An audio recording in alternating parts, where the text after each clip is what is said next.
નમસ્કાર, એશિયાના સૌથી જૂના અખબાર મુંબઈ સમાચારના ડિજિટલ પ્લેટફોર્મ પર આપનું સ્વાગત છે અને હું છું જીગર પંડ્યા। નજર કરીશું મહત્વના સમાચાર ઉપર। જમ્મુ કાશ્મીરના પૂર્વ રાજ્યપાલ સત્યપાલ મલિકે માતોશ્રી ખાતે શિવસેના પ્રમુખ ઉદ્ધવ ઠાકરે સાથે મુલાકાત કરી। ભાજપ પૂર્વ નેતા અને ઘણા રાજ્યોના રાજ્યપાલ તરીકે સેવા આપી ચૂકેલા સત્યપાલ મલિકનો ભાજપ વિરુદ્ધ સતત પ્રહાર ચાલુ છે। મુંબઈમાં સત્યપાલ મલિકે કહ્યું કે મહારાષ્ટ્રની ચૂંટણીના પરિણામો ભાજપના કોફિન પર છેલ્લા ખીલા તરીકેનું કામ કરશે।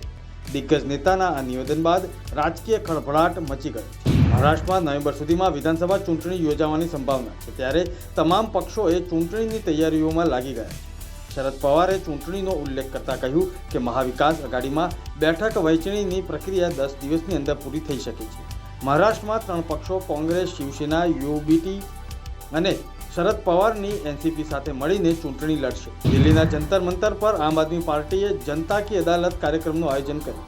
આ દરમિયાન દિલ્હીના પૂર્વ મુખ્યમંત્રી અરવિંદ કેજરીવાલે ભારતીય જનતા પાર્ટી અને રાષ્ટ્રીય સ્વયંસેવક સંઘના સંબંધો પર તીખી ટિપ્પણી કરી। કેજરીવાલે કહ્યું કે આરએસએસ ભાજપની માતા બરાબર છે, પરંતુ આજે ભાજપ પોતાની માને આંખો બતાવી છે। કેજરીવાલે જંતર મંતર પર આયોજિત આ જનસભામાં રાષ્ટ્રીય સ્વયंसेवक संघ प्रमुख मोहन भागवत ने 5 प्रश्न पूछे।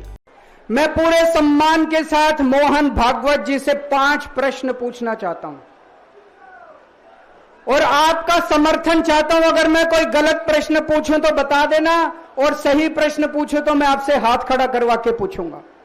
मेरा पहला प्रश्न है मोहन भागवत जी से, जिस तरह मोदी जी देश भर में लालच देके या ईडी और सीबीआई की धमकी देके डरा के दूसरी पार्टी के नेताओं को तोड़ रहे हैं, पार्टियां तोड़ रहे हैं, सरकारें गिरा रहे हैं, क्या ये देश के लिए सही है?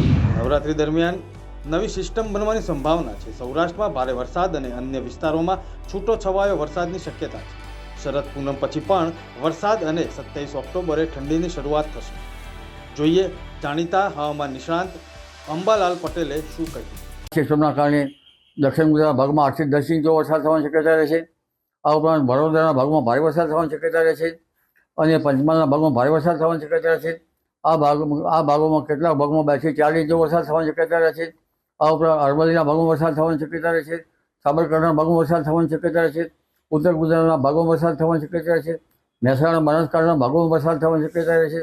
સમી, હારીજ વગેરે ભાગોમાં વરસાદ થવાની શક્યતા રહેશે અને આ સિસ્ટમના કારણે લગભગ સૌરાષ્ટ્રના અન્ય ભાગોમાં જોવા જઈએ તો દક્ષિણ સૌરાષ્ટ્રના ભાગોમાં વરસાદ થવાની શક્યતા રહેશે। કેટલાક ભાગોમાં ભારે વરસાદ થવાની શક્યતા રહેશે। અમરેલીના ભાગોમાં વરસાદ થવાની શક્યતા રહેશે અને સૌરાષ્ટ્રના અન્ય ભાગોમાં વરસાદ થવાની શક્યતા રહેશે।